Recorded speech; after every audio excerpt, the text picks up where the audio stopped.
ارشاد فرمایا وواعدنا موسیٰ 30 لیلہ، اور ہم نے موسیٰ علیہ السلام سے 30 راتوں کا وعدہ لیا۔ جب 30 راتیں پوری ہو گئیں، حضرت موسیٰ علیہ السلام 30 دن سے مسلسل روزے سے تھے۔ ایک روایت کے مطابق نہ آپ نے سحری کی نہ افطار کیا۔ تو جب انسان مسلسل روزے سے ہو، آپ جانتے ہیں کہ بھوک کی وجہ سے منہ میں ایک عجیب سی مہک پیدا ہو جاتی ہے۔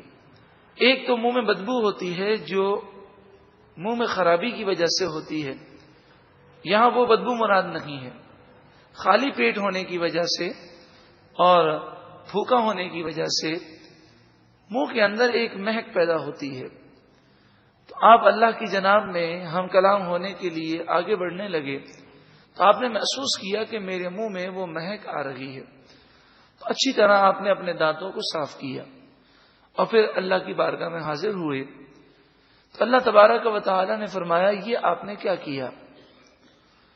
روزے دار کے منہ کی مہک مجھے مشک سے زیادہ محبوب ہے۔ اب مزید آپ 10 دن روزے رکھیں اور 10 راتوں کا اعتکاف کریں کوہ طور پر۔ وَأَتْمَمْنَاهَا بِعَشْرٍ، اور ہم نے ان ایام کو 10 کے ساتھ ملا دیا، یعنی 30 اور 10 ہو گئے۔ فَتَمَّ مِيقَاتُ رَبِّهِ 40 لَيْلَةً، پس ان کے رب کا وعدہ 40 راتیں ہو گیا۔ جب حضرت موسیٰ علیہ السلام وہاں سے چلے تھے کوہ طور کی طرف، تو آپ نے حضرت ہارون کو اپنا خلیفہ بنایا، اس کا ذکر قرآن پاک نے کیا۔ وقال موسیٰ لأخیہ ہارون اخلفنی، حضرت موسیٰ علیہ السلام نے اپنے بھائی ہارون سے فرمایا اے ہارون علیہ السلام، آپ میرے نائب ہیں فی قومی، میری قوم میں، وَأَصْلِحْ، اور آپ میری قوم کی بنی اسرائیل کی اصلاح کرتے رہیے گا، وَلَا تَتَّبِعْ سَبِيلَ الْمُفْسِدِينَ، اور آپ فساد کرنے والوں کے راستے پر نہ چلیے گا۔ وَلَمَّا جَاءَ مُوسَىٰ لِمِيقَاتِنَا، اور جب موسیٰ علیہ السلام ہمارے وعدے کو پورا کرنے کے لیے آئے، یعنی کوہ طور پر آئے اور 40 راتیں گزر گئیں۔ وَكَلَّمَهُ رَبُّهُ، اور ان کے رب نے ان سے کلام فرمایا۔ اللہ تبارک و تعالی کے کلام کو جب حضرت موسیٰ علیہ السلام نے سماعت کیا تو اللہ کے کلام کا حسن اور اللہ تعالی کے کلام کی لذت جب آپ نے محسوس کی تو آپ کے دل میں یہ تمنا ہوئی کہ میں اللہ کا دیدار کروں۔ سمجھانے کے لیے عرض کرتا ہوں کہ جب انسان کسی سے کلام کرتا ہے تو کلام سن کر بسا اوقات اس کو دیکھنے کا دل چاہتا ہے۔ اللہ تبارک و تعالی کا کلام آواز سے پاک ہے، سمت سے پاک ہے، جہت سے پاک ہے، وہ ازلی، ابدی اور قدیم ہے۔ حضرت موسیٰ علیہ السلام نے اللہ کے کلام کو سماعت کیا۔ قرآن مجید فرقان حمید نے اس کا ذکر کیا، ہمارا اس پر ایمان ہے۔ کیسے سماعت کیا اس کی کیفیات ہم بتا نہیں سکتے۔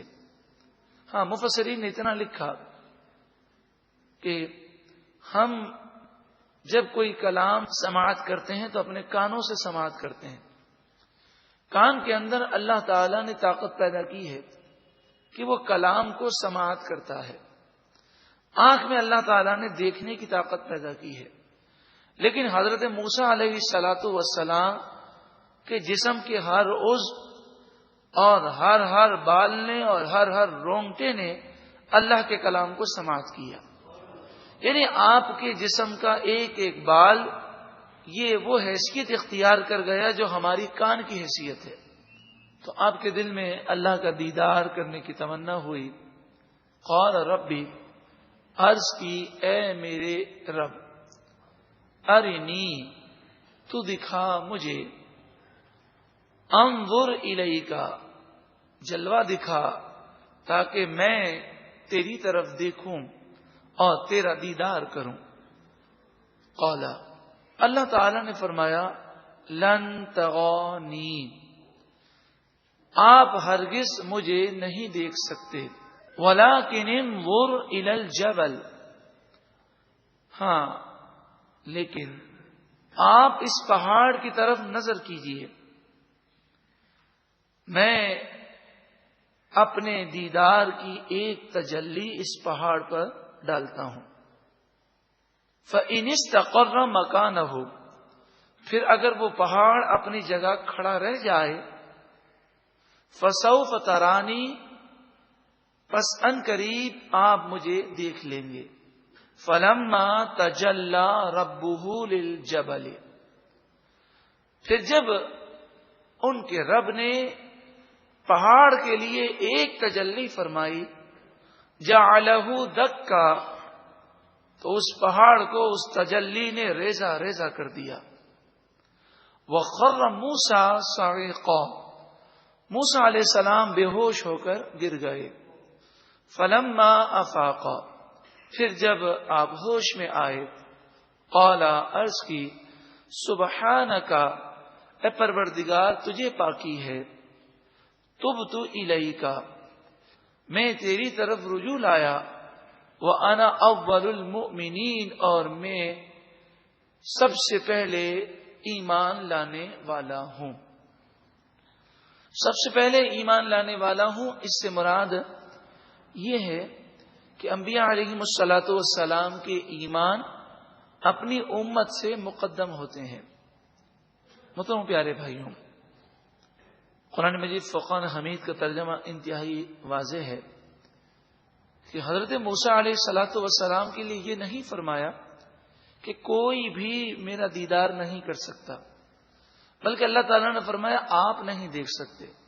ہاں اگر میں اپنی تجلی ڈالوں اور یہ پہاڑ اپنی جگہ پر کھڑا رہ جائے گا تو پھر آپ مجھے دیکھ سکیں گے.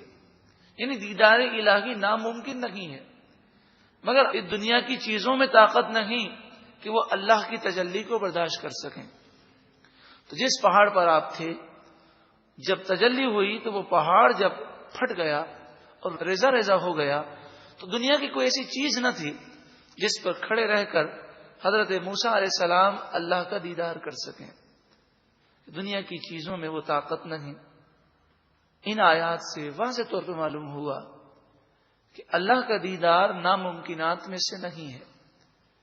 اللہ تعالیٰ جیسے چاہے اسے وہ طاقت دے کہ وہ اللہ کا دیدار کر سکے. قربان جائیے محبوب کریم صلی اللہ علیہ وآلہ وسلم پر کہ اللہ نے انہیں کتنا مقام دیا. سبحان اللہ کہ وہ پہاڑ ایک تجلی سے ریزہ ریزہ ہو گیا.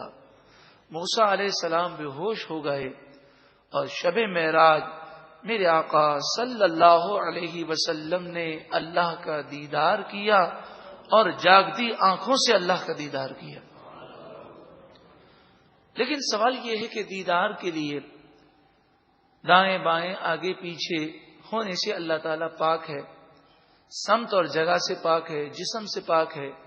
پھر محبوب کریم صلی اللہ علیہ وسلم نے اللہ کا دیدار کیسے کیا؟ تو جس طرح حضرت موسیٰ علیہ السلام نے اللہ کا کلام سماعت کیا ہم اس کی کیفیات نہیں بتا سکتے تو دیدار کی کیفیات بھی ہم نہیں بتا سکتے. اسی طرح کل بروز قیامت اللہ کیسے مقبول بندے ہوں گے جنہیں اللہ تعالیٰ اپنا دیدار عطا فرمائے گا, اور جنت میں جنتیوں کے لیے بھی اللہ کا دیدار ہوگا. جس قدر جنتی کا مقام بلند و بالا ہوگا اتنا ہی زیادہ اسے اللہ کا دیدار نصیب ہوگا. قال یا موسیٰ اللہ تعالیٰ نے فرمایا اے موسیٰ انی اصطفیتک علی الناس برسالاتی بے شک میں نے آپ کو تمام لوگوں پر اپنی رسالت کے ساتھ چن لیا, وبی کلامی اور میرے کلام کے ساتھ آپ کو چن لیا. یعنی میں نے آپ کو اپنا رسول بنایا, اور مجھ سے کلام کرنے والا بنایا، کلیم اللہ بنایا. آپ کو یہ فضائل اور یہ مراتب عطا کیے گئے. فخذ، پس آپ مضبوطی سے پکڑ لیجئے، ما آتیتک، اس کلام کو جو میں نے آپ کو عطا کیا. وَكُن مِّنَ الشَّاكِرِينَ، اور مزید شکر کرنے والوں میں سے ہو جائیے. وَكَتَبْنَا لَهُ فِي الْأَلْوَاحِ، آپ کو توریت عطا کی گئی. توریت تختیوں پر لکھی ہوئی آئی. وَكَتَبْنَا، اور ہم نے لکھا، لہو موسیٰ علیہ السلام کے لیے، فی الالواح، ان تختیوں میں، من کل شیء، ہر چیز، موعظۃ، نصیحت، وتفصیلا لکل شیء، اور ہر چیز کی تفصیل. فخذها بقوہ، اور ہم نے فرمایا آپ اسے مضبوطی سے تھام لیجئے. وَأْمُرْ قَوْمَكَ، اور اپنی قوم کو حکم دیجئے، يَأْخُذُوا بِأَحْسَنِهَا، کہ آپ کی قوم اس توریت کو اچھی طرح پکڑ کے رکھے، یعنی اس پر عمل کرے. سَأُرِيكُمْ دَارَ الْفَاسِقِينَ، ان قریب میں تمہیں گناہ گاروں کا گھر جہنم دکھاؤں گا، اور گناہ گاروں کا انجام جہنم میں جانا ہوگا. سأصرف عن آیاتی الذین یتکبرون فی الارض بغیر الحق، ان قریب میں اپنی آیتوں سے دور کر دوں گا ان لوگوں کو جو زمین میں ناجائز تکبر کرتے ہیں، غرور کرتے ہیں. یعنی جو متکبرین ہیں وہ ہدایت سے محروم رہیں گے. بندے کو چاہیے کہ وہ تکبر سے بچے، عاجزی انکساری اختیار کرے. عاجزی انکساری کے معنی یہ ہیں کہ زبان سے صرف نہ کہے بلکہ دل سے دنیا میں موجود تمام لوگوں سے اپنے آپ کو کمتر اور حقیر سمجھے، اور کسی کو بھی اپنے سامنے حقیر نہ سمجھے، اور کسی کے مقابلے میں اپنے آپ کو فضیلت یا برتری والا نہ سمجھے. جب انسان تکبر کرتا ہے تو ایک اس کی عادت بنتی ہے کہ جس کے دل میں تکبر ہوتا ہے وہ نصیحت کو قبول نہیں کرتا. جب وہ نصیحت قبول نہیں کرتا تو پھر اسے ہدایت نہیں ملتی. وَإِن يَرَوْا كُلَّ آيَةٍ لَا يُؤْمِنُوا بِهَا، یہ متکبرین اگر ہر نشانی دیکھ بھی لیں پھر بھی وہ ایمان نہیں لائیں گے. وَإِن يَرَوْا سَبِيلَ الرُّشْدِ لَا يَتَّخِذُوهُ سَبِيلًا، اور یہ متکبرین اگر ہدایت کا راستہ دیکھ بھی لیں پھر بھی اس راستے کو اختیار نہیں کریں گے. دیکھیے تکبر کا کتنا بڑا نقصان ہے.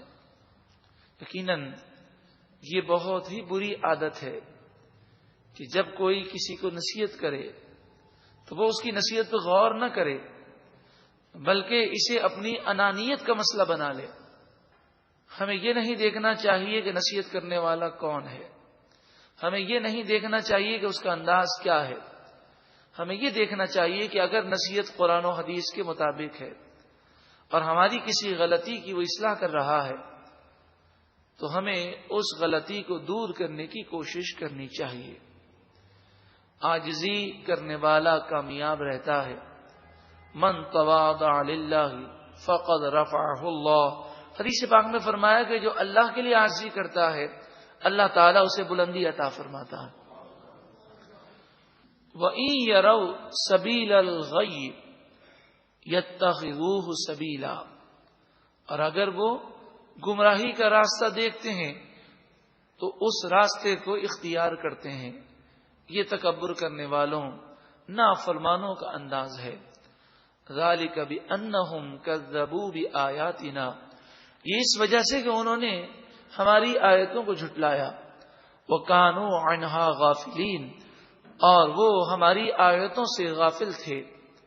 وَالَّذِينَ كَذَّبُوا بِآيَاتِنَا، اور وہ لوگ جنہوں نے ہماری آیتوں کو جھٹلایا. وَلِقَاءِ الْآخِرَةِ، اور آخرت میں اللہ سے ملاقات کرنے کو جھٹلایا، آخرت کو وہ مانتے ہی نہیں ہے۔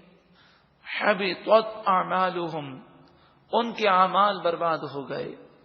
دنیا کے اندر اگر انہوں نے کوئی اچھے کام کیے تو اس پر کوئی صلہ نہ ملے گا۔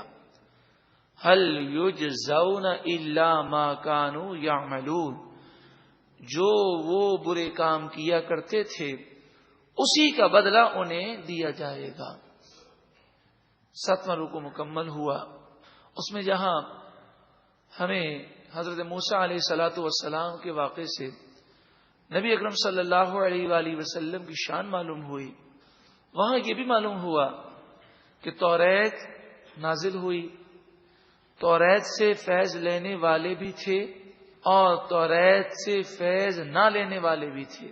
اسی طرح قرآن پاک ہے، قرآن پاک سے منور ہونے والے بھی دنیا میں رہے اور موجود ہیں، اور ایسے بھی لوگ ہیں کہ قرآن سنتے نہیں، اگر سنتے ہیں تو ان کے دل اتنے سخت ہیں کہ قرآن پاک کی باتیں بھی ان پر اثر نہیں کرتی۔ اللہ تعالی ہمارے دلوں کی سختی کو دور فرمائے اور قرآن پاک کے نور سے ہم سب کو منور فرمائے۔ ارشاد فرمایا وَوَاعَدْنَا مُوسَىٰ 30 لیلہ، اور ہم نے موسیٰ علیہ السلام سے 30 راتوں کا وعدہ لیا۔ جب 30 راتیں پوری ہو گئیں، حضرت موسیٰ علیہ السلام 30 دن سے مسلسل روزے سے تھے۔